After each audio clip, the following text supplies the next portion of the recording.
chapter 18. And it came to pass, when he had made an end of speaking unto Saul, that the soul of Jonathan was knit with the soul of David, and Jonathan loved him as his own soul. And Saul took him that day, and would let him go no more home to his father's house. Then Jonathan and David made a covenant, because he loved him as his own soul. And Jonathan stripped himself of the robe that was upon him, and gave it to David, and his garments, even to his sword, and to his bow, and to his girdle. And David went out whithersoever Saul sent him, and behaved himself wisely.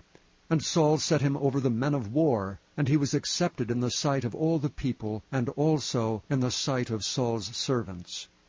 And it came to pass, as they came, when David was returned from the slaughter of the Philistines, that the women came out of all cities of Israel, singing and dancing, to meet King Saul with tabrets, with joy and with instruments of music.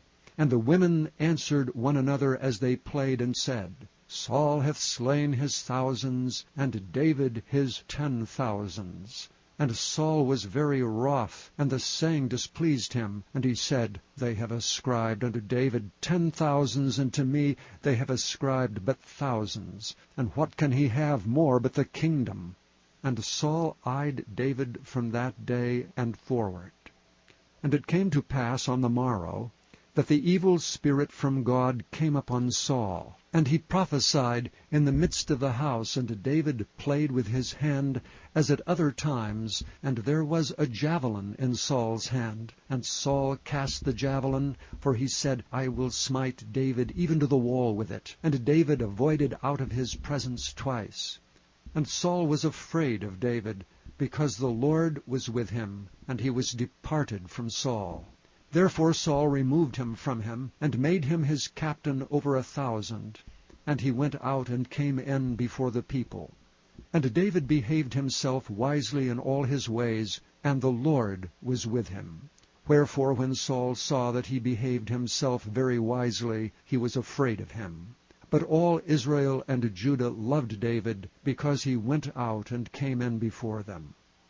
And Saul said to David, Behold my daughter Merab, her will I give thee to wife, only be thou valiant for me, and fight the Lord's battles. For Saul said, Let not mine hand be upon him, but let the hand of the Philistines be upon him. And David said unto Saul, Who am I? And what is my life, or my father's family in Israel, that I should be son-in-law to the king? But it came to pass at the time when Merab, Saul's daughter, should have been given to David, that he was given unto Adriel the Maholathite to wife. And Michal, Saul's daughter, loved David, and they told Saul, and the thing pleased him. And Saul said, I will give him her, that she may be a snare to him, and that the hand of the Philistines may be against him. Wherefore Saul said to David, Thou shalt this day be my son-in-law, in the one of the twain. And Saul commanded his servants, saying, Commune with David secretly, and say, Behold, the king hath delight in thee, and all his servants love thee. Now therefore be the king's son-in-law.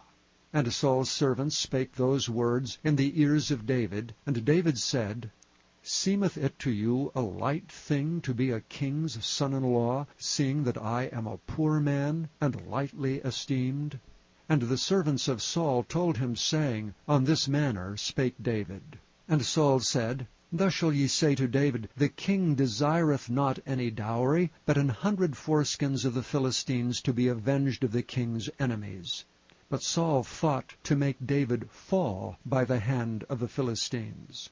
And when his servants told David these words, it pleased David well to be the king's son-in-law, and the days were not expired. Wherefore David arose and went, he and his men, and slew of the Philistines 200 men. And David brought their foreskins, and they gave them in full tale to the king, that he might be the king's son-in-law.